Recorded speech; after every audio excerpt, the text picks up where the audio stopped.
Hello dear friends, how are you? I'm Satyanarayan, 2019 batch IPS, and we are continuing with our Geography of India series.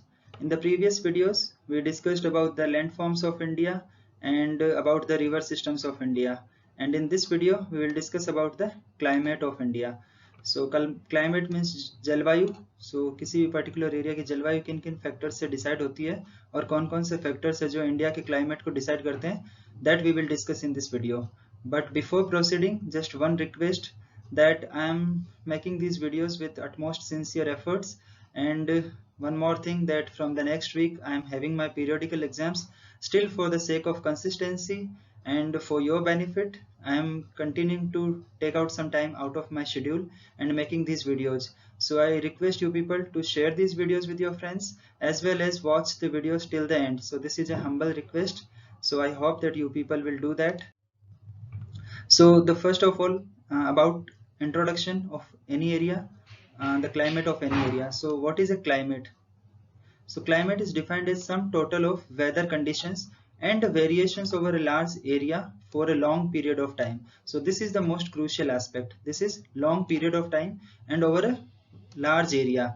So suppose if we are saying climate of a particular small region, then it is not much true because it is for a large area. And the second thing, if we talk about a climate of just 1 or 2 days, that is not possible. The climate is applicable for a long period of time, and generally it is around 30 to 40 years. So when we say that the climate is changing, we are talking about the long term changes. Okay, so and next is the weather. So climate means जलवायु, weather means मौसम. सो मौसम और जलवायु में क्या फर्क है देखते हैं. Weather is the state of atmosphere over an area at any point of time. So किसी भी वक्त जो है एक एटमॉस्फेयर होता है पर्टिकुलर एरिया का, that is called weather. So suppose this is winter season और रेनी सीजन, तो हम कह सकते हैं जो अभी का जो मौसम है वो बारिश वाला है या सर्दी वाला है. ठीक है. Then the elements of weather and climate are same. तो जो चीजें आपका वेदर को डिसाइड करती है वही सेम चीजें क्लाइमेट को डिसाइड करती है. एंड दे आर टेम्परेचर तापमान, एटमॉस्फेरिक प्रेशर वायुदाब, विंड्स यानी हवाएं, ह्यूमिडिटी यानी आर्द्रता जो हवा में नमी होती है, एंड प्रेसिपिटेशन यानी बरसात या वर्षा. Okay. So on the basis of these generalised monthly atmospheric conditions, यानी कि जो हर मंथ के अकॉर्डिंग जो डिफरेंट एटमॉस्फेरिक कंडीशंस होती है उसके हिसाब से the year have been divided into seasons. तो हमने जो पूरा साल भर है उसको ऋतुओं में डिवाइड कर लिया है. एंड इंडिया में जो है वो जनरली विंटर, समर और रेनी सीजन. सो ये जो 3 डिस्टिंक्ट सीजन्स हमें देखने को मिलते हैं. एंड जो ओवरऑल क्लाइमेट ऑफ इंडिया है, it is described as monsoon type of India, and the reason for that, the most of the rainfall we receive is from the southwestern monsoons. Okay, so in Asia, monsoon climate is found mainly in the south and the Southeast Asia. So I have shown it here in the map. This is India and some part of Pakistan as well, and then Bhutan and Nepal are covered. Some part of China is covered as well, and the entire Southeast Asia, जिसमें अपने Myanmar, Thailand, सारी countries जो हैं और कुछ हिस्सा जो है चाइना. सो इन ओवरऑल जितने भी एरियाज हैं south and south east Asia's के, यहाँ पे जो है वो मानसून का असर होता है और जो क्लाइमेट है उसको मानसून टाइप क्लाइमेट कहते हैं. ओके.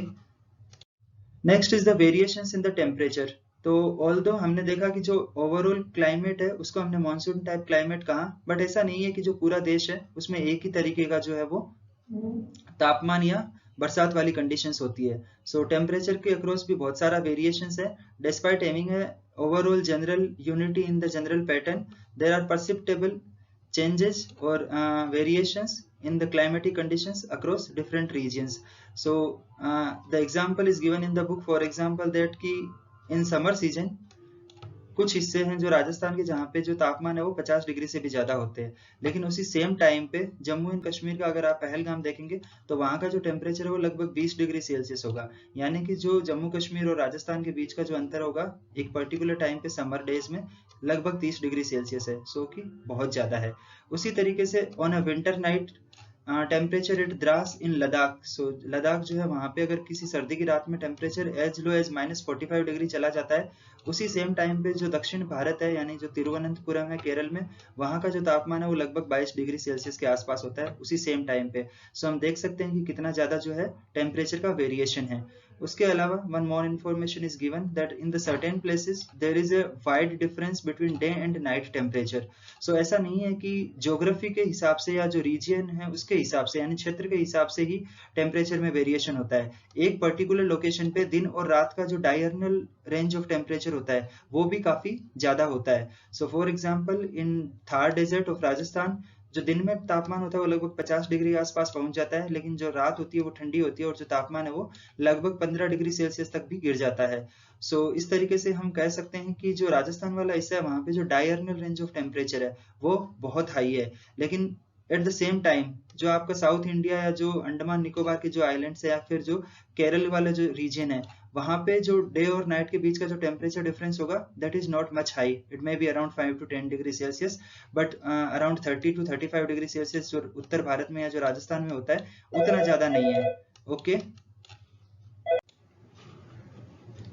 सो ऐसा नहीं है कि सिर्फ टेम्परेचर में ही वेरिएशन है, प्रिसिपिटेशन या जो रेनफॉल होता है इन एनी फॉर्म उसमें भी काफी सारे वेरिएशंस है। So we will see there are variations not only in the form and types of precipitation but also its amount and seasonal distribution. So कितना रेनफॉल हो रहा है और कौन से सीजन में हो रहा है उसमें भी काफी ज्यादा वेरिएशंस है।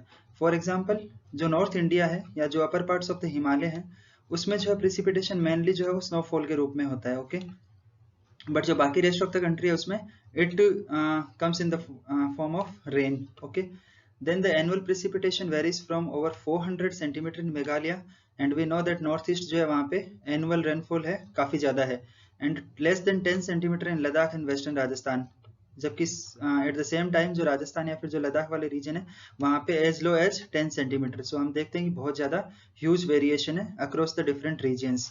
उसके अलावा most part of the country are receive rainfall from June to September, so which we call the rainy season। so most part of the country receives rainfall during this season, but जो तमिलनाडु का जो coastal area है वो that receives rainfall during October and November and this happens because of the retreating monsoon।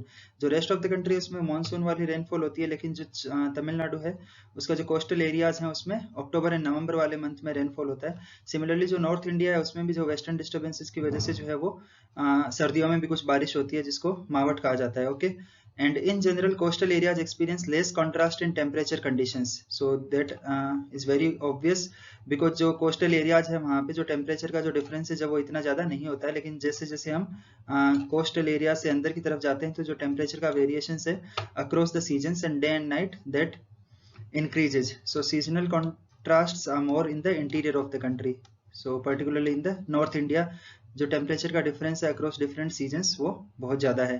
Then there is a decrease in the rainfall generally from east to west in the north plain. So ये जो east से waste की तरफ जो है वो overall rainfall amount उसमें decrease होता जाता है। So these are the variations in temperature as well as precipitation. Now we move towards climatic factors which decides the climate of any particular geographical area। So किसी भी जो geographical area है उसको decide करने वाले there are 6 factors। So first of all is the latitude। Latitude हम जानते हैं कि अगर suppose this is the 0 degree equator और अगर हम इसको parallel lines में जो बांटते हैं उसको हम कहते हैं latitudes। जो बाकी जो vertical lines होती है जिसको हम कहते हैं longitudes। So जैसे जैसे जो इक्वेटर है वहाँ पे ऑलमोस्ट जो सन है वो वर्टिकल डायरेक्शन में होता है और उसकी वजह से जो सन रेज है वो एकदम परपेंडिकुलर गिरती है, उसकी वजह से काफी ज्यादा अमाउंट ऑफ सनलाइट जो है या सोलर एनर्जी जो है वो ज्यादा होती है। लेकिन जैसे जैसे हम हायर लेटीट्यूड्स की तरफ मूव करते हैं weather in the northern hemisphere और इन द सदर्न हेमिस्फीयर जो एंगल ऑफ कांटेक्ट है वो कम होता जाता है और उसकी वजह से जो सोलर एनर्जी की अमाउंट है वो भी काफी कम होती जाती है। सो जो पोलर एरियाज होते हैं वहाँ पे सन की जो है वो बहुत ही लो एनर्जी पहुंचती है, उसकी वजह से वहाँ का जो टेम्परेचर है वो बहुत कम होता है और हम जानते हैं कि जो नॉर्थ पोल और साउथ पोल है they are permanently frozen state, वहाँ पे पूरे टाइम बर्फ से ढके रहते हैं वो। Okay so this is the first factor latitude. और जो इक्वेटोरियल रीजन्स है वहाँ पे जो टेम्परेचर्स होते हैं वो मोर और less around 30 degree Celsius throughout the year होता है। So as a result air temperature generally decreases from the equator towards the poles. So this is the first factor. Second factor is altitude. Altitude means height. So कोई भी particular जो area है उसका सी level से कितना height है। तो जैसे जैसे हम हायर ऑल्टीट्यूड्स पे जाते हैं, यानी कि हम माउंटेन्स वगैरह में जाते हैं, तो वहाँ पे जो एटमॉस्फेयर है वो काफ़ी डेंस होता जाता है, सॉरी कम डेंस होता जाता है। वहाँ पे जो एयर की जो डेंसिटी है वो कम होती जाती है। उसकी वजह से जो तापमान है या जो टेम्परेचर है that decreases. For example the hill stations, वहाँ पे हम देखते हैं कि जब प्लेन्स में जो है वो काफ़ी ज़्यादा गर्मी होती है उत्तर भारत में, तो शिमला वगैरह जो हिल स्टेशन है वहाँ पे टेम्परेचर काफ़ी कम होता है। The next is the pressure in the wind system. So कोई भी पर्टिकुलर एरिया जो होता है वहाँ पे जो बहने वाली हवाएं हैं वो डिपेंड करती है उस एरिया के प्रेशर डिफरेंस से, कि उस एरिया का जो प्रेशर है वो आसपास के एरियाज के प्रेशर से कम है या ज़्यादा है। उसके हिसाब से जो विंड्स है उसकी डायरेक्शन डिसाइड होती है, और उसकी वजह से जो उस एरिया का पर्टिकुलर जो क्लाइमेट या जो टेम्परेचर और रेनफॉल है वो डिसाइड होता है। So this is the third most important factor which decides the climate of a particular region. Next is the distance from sea. So जो areas समुद्र के किनारे होते हैं या the areas which are lying closer to the sea, they face the moderating influence of we can call the ocean currents as well as the winds. So एक मोटी जो moderating influence होता है वो face करते हैं, और जैसे जैसे हम जो सी शोर एरिया जो है उससे अंदर की तरफ जाते हैं, जो मॉडरेटिंग इफेक्ट होता है वो कम होता जाता है, और जो टेम्परेचर का जो डिफरेंस होता है वो ज़्यादा होता जाता है। ओके, सो जो कोस्टल एरियाज है वहाँ पे this temperature variation is very less and this condition is known as continentality। यानी कि जो भी कोई कॉन्टिनेंटल वाला एरिया होगा उसमें टेम्परेचर का जो वेरिएशन है ड्यूरिंग समर या फिर विंटर सीजन जो है वो काफ़ी ज़्यादा होगा, और जो डे और नाइट के बीच में भी जो टेम्परेचर डिफरेंस है वो भी ज़्यादा होता है। So this is known as continentality. Okay, we should remember this. The fourth is the ocean currents. तो अगर कोई पर्टिकुलर एरिया है वो समुद्र के किनारे है, तो वहाँ पे जो करंट्स हैं वो ठंडी है या गर्म है, weather they are the warm और द कोल्ड करंट्स, उसके हिसाब से भी जो समुद्र के आसपास वाले जो एरियाज होते हैं उसमें हवाओं का जो रुख होता है उसके हिसाब से वहाँ का टेम्परेचर डिसाइड होता है। तो सपोज ये पर्टिकुलर एरिया है, यहाँ पे जो है वो कोल्ड करंट्स बहती है। ओके, और जो ऑन्स और विंड्स होती है वो काफ़ी सारी जो अमाउंट ऑफ ह्यूमिडिटी होगी वो अंदर की तरफ लेके जाएगी, क्योंकि हवाओं का जो डायरेक्शन है वो इस तरफ का होगा, विंड्स का डायरेक्शन, एंड उसकी वजह से जो है वो टेम्परेचर वहाँ का रिलेटिवली कूल होगा। और अगर ऑपोजिट होता है, अगर यहाँ पे वार्म करंट्स होती है तो ये वाले जो एरियाज है इनका टेम्परेचर जो है वो ज़्यादा होगा, यानी कि warm temperature they will face. And last and the sixth most important factor is the relief. So relief means उस particular area की जो है वो टोपोग्राफी कैसी है, यानी कि वहाँ पे माउंटेन है, प्लेट्यू है या फिर क्या है। तो जब हाई माउंटेन्स होते हैं they act as a barrier for the cold and hot winds. तो फॉर एग्जांपल हमारे जो वेस्टर्न घाट्स हैं वो समुद्र के किनारे हैं, तो जैसे जैसे जो वेस्टर्न घाट्स के जो पास वाला जो समुद्र का एरिया है वहां से पानी गर्म होके ऊपर उठता है, क्लाउड फॉर्मेशन होती है, और जब ये आगे बढ़ता है तो यहाँ पे जो माउंटेन्स वगैरह होते हैं वो इसको रोक लेते हैं। So they give a like barrier वाला एक इफेक्ट प्रोवाइड करते हैं, एंड उसकी वजह से जो है वो क्लाउड्स जो होती है इस वाली डायरेक्शन में काफ़ी ज़्यादा बारिश होती है। लेकिन इसका जो अपोजिट साइड होती है वहाँ पे जो है वो क्लाउड्स पहुँच नहीं पाते हैं, और जो इधर इसके जो एरियाज होंगे वहाँ पे जो रेनफॉल वो काफ़ी कम होगा। तो इस तरीके से there are 6 factors: latitude, altitude, pressure winds, distance from the sea, ocean currents and the relief. So these are the 6 factors which decides the climate of any particular region. अब हम देखते हैं कि जो इंडिया है उसकी पर्टिकुलर किस position में है वो जियोग्राफिकली, और जो उसका क्लाइमेट को डिसाइड करने वाले कौन कौन से फैक्टर है। तो सब पहला फैक्टर है वो है latitude.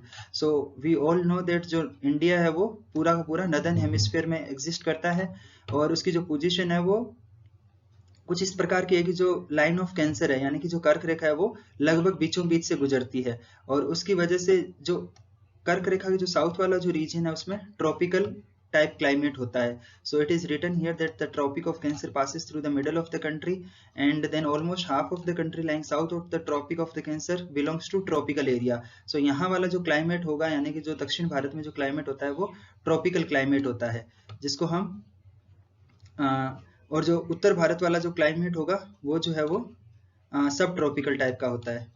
Okay, so these are the 2 important type of categorization based on the latitude, and therefore India's climate has characteristic of tropical as well as subtropical climates. Hindi में we call it कटिबंधीय and उष्ण कटिबंधीय। Okay, the next is the altitude.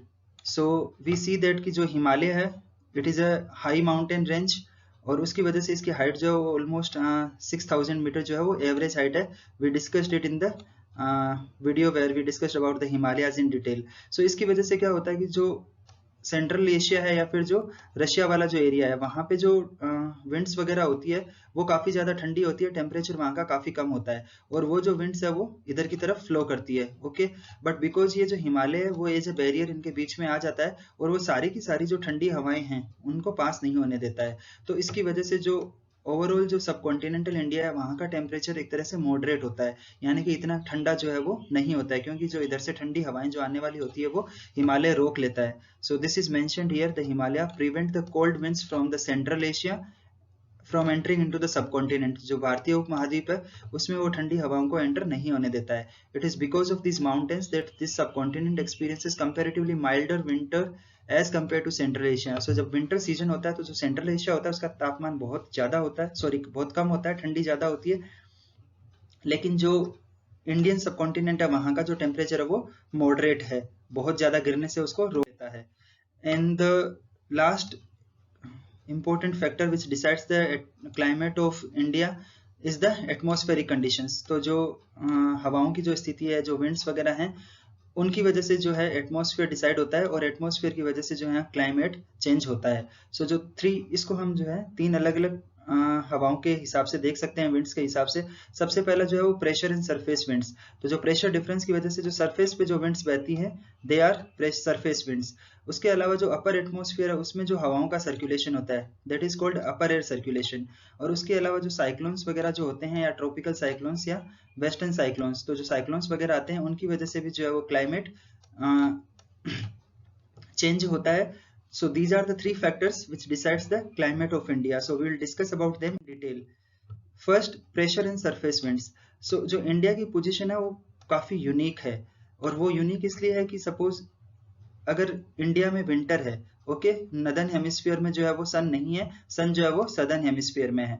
तो ये this is India and this is line of cancer. So जो winds का direction होगा वो इस तरीके का होगा, नॉर्थ ईस्टर्ली डायरेक्शन, यानी कि वो इधर से हवाएं बहेगी. और सिमिलरली जो सदर्न हेमिस्फीयर है उसमें हवाओं का जो रुख होगा वो इधर होगा.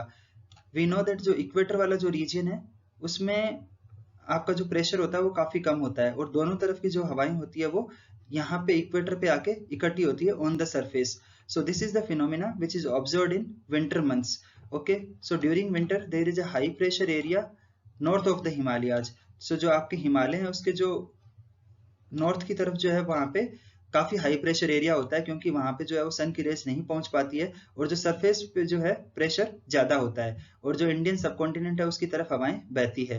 And cold dry winds blow from this region to the lower pressure area over the oceans in the south. So हम जानते हैं कि जो इंडिया है उसके साउथ की तरफ जो ओशियंस है और वहां पे जो है वो टेम्परेचर रिलेटिवली ज्यादा होता है यहाँ से और जो प्रेशर है वो कम होता है. तो उसकी वजह से जो हवाओं का रुख होता है वो इस तरीके का होता है. जब समर सीजन आता है तो ये जो विंड्स की जो डायरेक्शन है वो कम्प्लीटली रिवर्स हो जाती है. वो हम देखते हैं कि कैसे. Suppose this is equator, so earlier the sun was here, now it moves almost here. Okay, अब उसकी वजह से जो ये वाला जो पूरा रीजन है यहाँ पे जो सूरज की किरणें हैं वो ज्यादा सीधी पड़ती है और ये जो पूरा का पूरा जो एरिया है टाइबेटन प्लेट्यू जो है जिसको तिब्बत का पठार कहते हैं, या जो नॉर्थ इंडिया के जो प्लेन्स है यहाँ पे जो टेम्परेचर है वो बहुत ज्यादा होता है और यहाँ से जो है वो टेम्परेचर ज्यादा होने की वजह से जो प्रेशर होता है एटमॉस्फेरिक प्रेशर वो बहुत कम हो जाता है और जो समुद्र है वहां पे जो है एटमॉस्फेरिक प्रेशर उस टाइम पे ज्यादा होता है. तो जो ये हवाएं हैं उसकी डायरेक्शन समुद्र से इंडियन सबकॉन्टिनेंट की तरफ हो जाती है और यही जो हवाएं हैं जब समुद्र के ऊपर से गुजरती है तो अपने साथ में ह्यूमिडिटी कैरी करती है, उसकी वजह से क्लाउड फॉर्मेशन होता है और फिर जो इंडियन सबकॉन्टिनेंट है उसमें रेनफॉल होता है जिसको हम साउथ वेस्टर्न मानसून या मानसून रेनफॉल कहते हैं. Okay, so we will see what is mentioned here. In summer a low pressure area develops over the interior Asia. So this is the interior Asia. यहाँ पे low pressure center develop होता है as well as over the northwestern India and reversal of the direction of winds during summer. So जो winter में जिस तरीके की जो direction का जो flow था winds का that completely gets reversed and air moves from the high pressure area over the southern Indian Ocean. This is the southern Indian Ocean. यहाँ से जो है winds they blow towards Indian subcontinent in southeasterly direction and crosses the equator and turns right towards the low pressure area over the Indian subcontinent.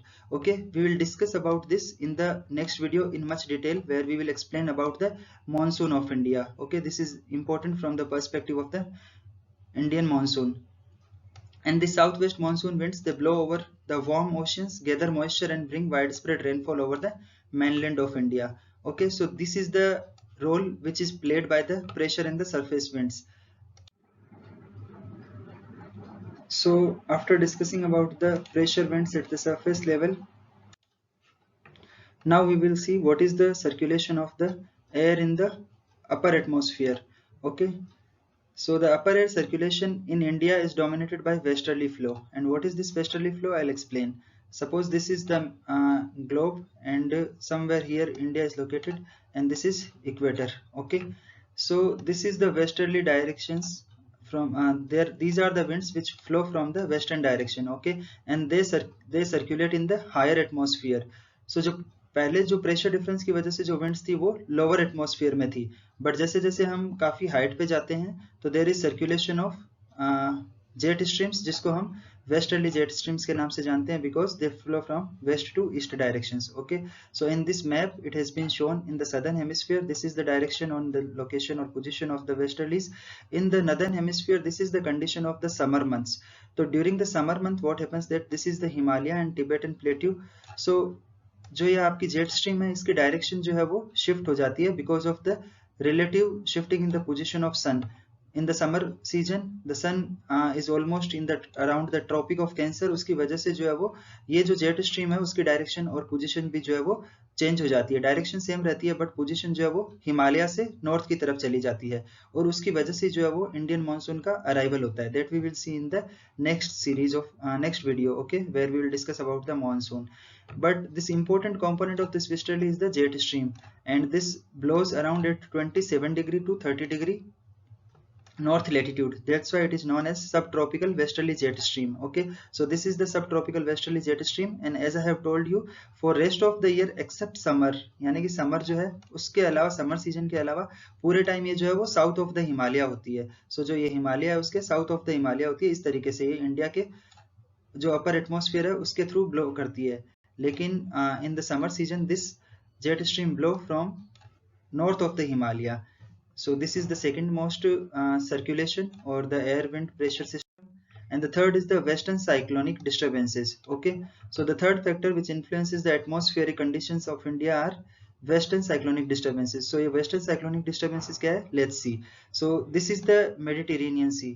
Okay, यहाँ से जो है वो winds rises from the Mediterranean Sea to the upper atmosphere, and then here on this side that develops the low pressure area, and यहाँ पे जो है वो high pressure area generate होता है. उसकी वजह से जो इस तरीके से Mediterranean Sea से cyclones generate होते हैं और वो इंडिया की तरफ ट्रेवल करते हैं, और बीच में जो है वो कैस्पियन सी के ऊपर से निकलते हैं. This is Caspian sea, and इसकी वजह से जो विंटर सीजन में इंडिया में रेनफॉल होता है. Okay, so this is the third important factor which decides the climate of India. So the western cyclonic disturbances, they experienced in the north and the northwestern part of the country, and they are brought by this westerly flow. Okay, and in the summer the subtropical westerly jet streams moves north of the Himalaya with the apparent movement of the sun, which I have already told, and an easterly jet stream called the subtropical easterly jet stream blows over the peninsular India approximately at 14 degree north during the summer months. So जो summer month है उस time पे जब लगभग 14 degree जो north है उसके ऊपर से एक इस तरीके की जेट स्ट्रीम्स बहती है. ओके, और उसकी वजह से जो है वो इंडिया में मॉनसून की एंट्री पॉसिबल हो पाती है. So this we will discuss in the next video, where we will discuss about the seasons of India. India में कौन कौन सी टिपिकल जो है समर, विंटर एंड मानसून और रेनी सीजन, और उसके अलावा जो है वो इंडिया में मानसून किस तरीके से आता है, क्या क्या फैक्टर्स है जो इंडियन मानसून को डिसाइड करते हैं, that we will discuss in a separate video. Okay, so we will cover these two aspects in two different videos so that you can easily understand the concepts. I tried my best to explain all these concepts. इतने आसान हैं नहीं ये concepts जितने हमें लगते हैं. So I tried to give examples as well as showing in the maps. So I tried to show them in the map, and I hope that you people like this video. Please click on the like button and share it maximum. number of people, share it with your maximum number of friends those who are preparing for this exam. And I also request you to subscribe to the channel if you have not done till now. Okay, so please you can write in the comment section that आपको ये video कैसा लगा, and do you want me to make such videos continuously, because I am having exams for next 1 month. So if you people feel that my videos are helping you, then please write that in the comment section. Thank you, have a nice day.